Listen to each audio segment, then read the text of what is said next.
Tell me if this sounds familiar. You're planning to do some videos, so you start scrolling online. And suddenly you're looking at people who are doing exactly what you plan to do. And they're doing it in your industry and they're talking to your niche. And you're thinking to yourself, what's the point? It's the comparison trap. And today we're going to talk about how to get out of it.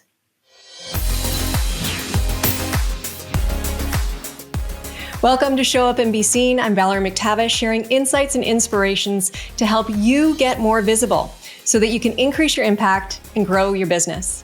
Joining me on the show today, I'm so excited to welcome Rosalyn Fung. She's an Akashic Visionary Life and Business Soul Coach. She's also a 2-time best-selling author, and this is kind of important for today's topic, a former psychologist. She gave it all up to work online with people who she is drawn to and is magnetized to attract. Welcome, Rosalyn. Thank you so much for joining me. Hi, Val. Thank you so much for having me. I'm so excited to be jamming on this topic with you. Yes, I am really excited because I love to showcase female entrepreneurs who, when someone looks at them, might think, oh, she doesn't have any challenges with visibility. She's got it going on. She's super comfortable on camera. She doesn't know my pain, right? But I know that in your history, you have had these struggles. And today you even still sometimes have to fight through the mud to get yourself visible. So let's talk a little bit about the challenges that you've faced in the past with getting visible. What did it look like for you? Yeah, absolutely. Well, for me, it really was about the fear of judgment. Like, if I put myself out there, am I going to sound stupid? Will I look like a fool? Will people get what I'm saying? Will I even make sense? And if I, that Val, like sometimes we like have these little quirks and they're kind of like our weird thing. And it's our total comfort zone.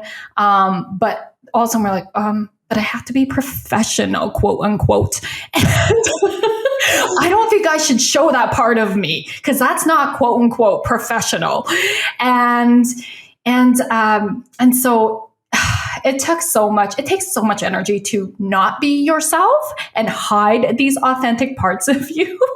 And I realized oh my gosh. And one day it just kind of slips out. And then that was the thing that people were like, I see you. I'm like that. I do those things. Hey, and that's how you start magnetizing. But oh my gosh, I remember the first time I went on a Facebook Live years ago, and I was like sweating buckets. I noticed my heart rate was palpitating, and I'm like, okay, here we go. And Val, I speak on stages, like no problem. But to get on a Facebook Live for some reason, I hear this all the time. Same with my clients as well. And they're like, I don't know why. Like for some reason, and I don't know if it's something about the permanency or it's not an official stage, but it's just like, all right, here we go. I'm just going to do it. And I did it. And literally my first Facebook Live was, this is my first time doing something and I'm a lot scared. And that's what I did. I just went on. I said, this is my first time being on camera here live. I don't know who I'm talking to, which kind of freaks me out. But I know somebody needs to hear this message or see me show up so that I can inspire you to show up. And then that just broke the seal. And so many people were like cheering me on, saying, thank you for this message. I needed that support. And that's the amazing part is just when you get out of your own way and you show up and you share your message authentically and unapologetically, your people start to magnetize towards you. Yeah, I love that as a tip too, because I think that's so critical that you can show up authentically and honestly and be transparent about how you're feeling about it. You don't have to be like, hey, here I am, I'm all that, right? I got it all going on. You can just show up for real. Yes. And I feel like, Val, that would be another belief is that if we show up, all of a sudden we are going to look like we're bragging. We're going to look like we're better than others. And all that. I don't want to come across as conceited. I don't want to come across as bragging. And to be honest, I still have that. Yeah, but this is because you have it because this is the female conditioning, right? That's right. This is what little girls are taught. And this is how we used to bring up little girls versus how we brought up little boys.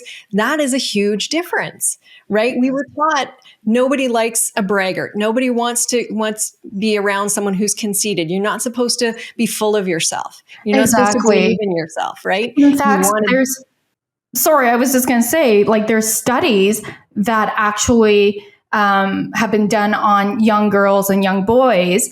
And they say around the age of, and it might have shifted a little bit, but around the age of 11, girls start to become to mute their voices and not say the truth. They did experiments where I believe it was like they ate a dish.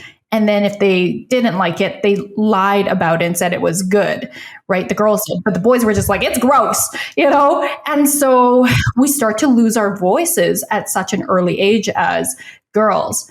And it's no coincidence that it's right around puberty. Because our human nature is to, start to think about attracting a mate, a partner. It's the conditioning, it's the societal conditioning that tells us that the ideal mate or partner is someone who's going to demur, someone who's going to people please, someone who's going to, hold in what they really think so that they don't upset or offend. And then can I say there are consequences too for women showing up. I mean, at every single level. Unfortunately, it does happen that there can be cattiness that happens. But let me tell you, audience, this.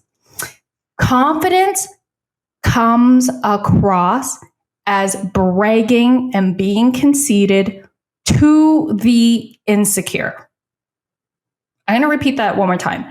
Confidence, when you show up confidently, that's going to come across to people who feel insecure about themselves as seeing you as being conceited and seeing you as bragging when that's not what you're doing at all.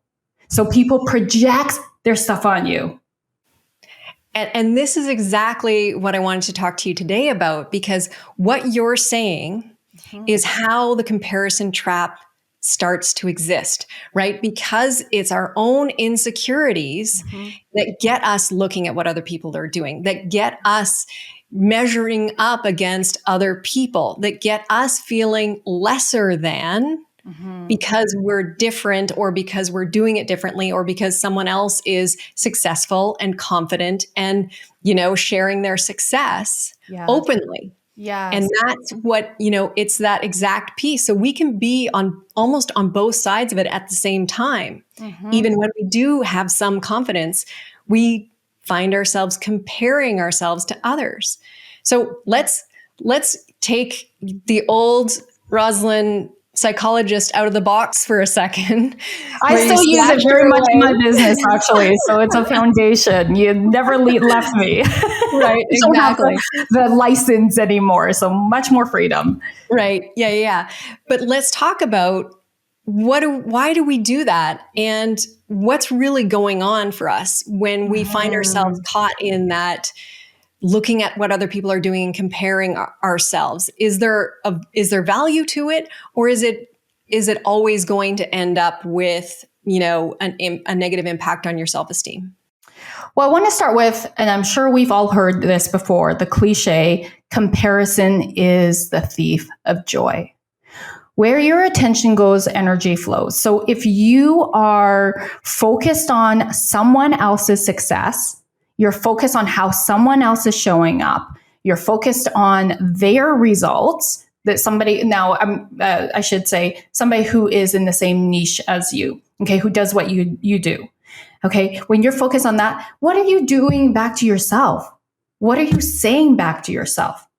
Oh my gosh, I could never be like that person. Oh my gosh, they're already getting the results. Like, how can I be like that? It's like, there's no way. Like, we all of a sudden get triggered into a not good enough place. And sometimes we get triggered into jealousy. The opposite of jealousy is being happy for somebody. But when you're so in this place of not good enough and feeling insecure, we can't be happy for someone else. It's really hard. Okay. And so we need to take away the judgment in good or bad. Those are judgments. And so we need to bring in the focus back on ourselves and remember that your superpower is the alchemy of who you are, meaning nobody else is you. So the experiences that you have, the educational background, your own stories, your personality, your strengths, your passion. When I am personally looking at hiring coaches, I will literally look at coaches obviously in the same niche. And what draws me is the alchemy of who they are. If, let's say results are comparable, business models are comparable, but one I'm feeling more drawn to because of how they show up, how they deliver, the words they use, the language, and they're a bigger investment than the other one. I will invest in the coach that I resonate more with, even if it's more money, because I'm going to take it in more. I'm going to learn more. I'm going to create results faster because they resonate so much with me. This is such an important piece because, and I know you have a t-shirt like this. It says, "I'm not for everyone." Yes. And we have to accept that that's true because of exactly what you said. And that is that when you display who you really are and you take advantage of all the things that have created who you really are, yes, there is no comparison. There is nobody else like you. And that means that there are going to be some people who will choose that other person that they see online or who will decide to go a different direction. And that's okay, because we need to be working with the people who get who we are, because they're going to get better results. 1,000%. And I'm going to go a little bit deeper on that, is that I like to say, if you are not polarizing people, you're not showing up bold enough as you. And what I mean by polarizing people is exactly what you were saying, Val, is there are people who are going to be like, "No, Roz, you are so not my person. You're like too much me, you're too woo, whatever." And then there are going to be people who are just like, "Oh my God, I love how woo you are. And you have a business background and you're a psychic. I freaking love this." Those are my people. And that's totally okay. It's not personal. Val, I know your audience will appreciate these stories. So I have had clients, I can count about 4 clients who have told me that, and this is after hiring me, they'll be like, "Okay, I have to admit something." I'm like, "What?" "I have to say, I could not stand you. You freaking triggered me." And I'm like, "When?" And they would say 2 years ago. I'm like, and it was when you were speaking on stage. So I didn't even know them back then. I had no idea, or maybe we were Facebook friends and they were too triggered by my content. So then they admitted, because it's not personal, they admitted the things that you were sharing. I realize now, from, of course, a personal accountable perspective, I realized I wasn't ready to hear what you were saying about self-worth, about being bold, about showing up, because I felt like that was being conceded. And so that right there is polarizing people. You are either people will repel and maybe they won't come back, but some people are triggered because you're triggering their own stuff. You're holding up a mirror for them. And if they are ready, like I had one client who literally was so triggered, but she's so spiritual. She takes a level of radical personal and spiritual accountability. She knew exactly why she was triggered. She knew it was herself. So she didn't even think about it. And she hired me right away. And we just did a VIP program together, and she had a 15K launch. So it was incredible. But that's the power of taking personal accountability. Exactly. And I love what you said, that, this person was polarized by you because of what was going on for them. And yet 2 years later, they're still in your world. They're still paying attention because somehow deep down they knew that what you were serving up was a bit of a mirror for them, right? It was something that they had to face. So this is, I think, what I was getting at when I said, like, the good side of the comparison trap is to be aware enough of what's going on when you start down that path of comparisonism and you're struggling through it. That's when you need to step back and say, what's going on here, right? What's going on inside me that is causing me to feel lesser than, right? What do I have to work on so that I don't have, any kind of scarcity around there being room for everyone? Yes, exactly. And if we can go deeper on that, Val, it often is related back to you being a little girl, to a time when you felt like, and when I work deeply with my clients, like I said, I still bring in the psychology and I bring in very much subconscious work with my clients. And the quickest way I do that is experiential, so somatic, through the body. And often the themes that come up are a time when they were young and they were shining, little girls like, like, here I am. And with usually not with intention, but somebody, usually a parent or an adult, a caregiver, shuts them down, or peers shut them down. So it could happen multiple times, could have been one big moment, doesn't matter, but that's called developmental trauma. And we form core beliefs before the age of 8. So when these experiences happen, we make meaning of them as young children. And we mostly live in our subconscious, our emotional brain, because the conscious, logical, high-functioning part of our brain is still developing. And so all of this trauma is stored in the body. And if we haven't done our inner work, or, hey, I continue to do my inner work to this day, and I still get triggered in different ways because, new level, new devil.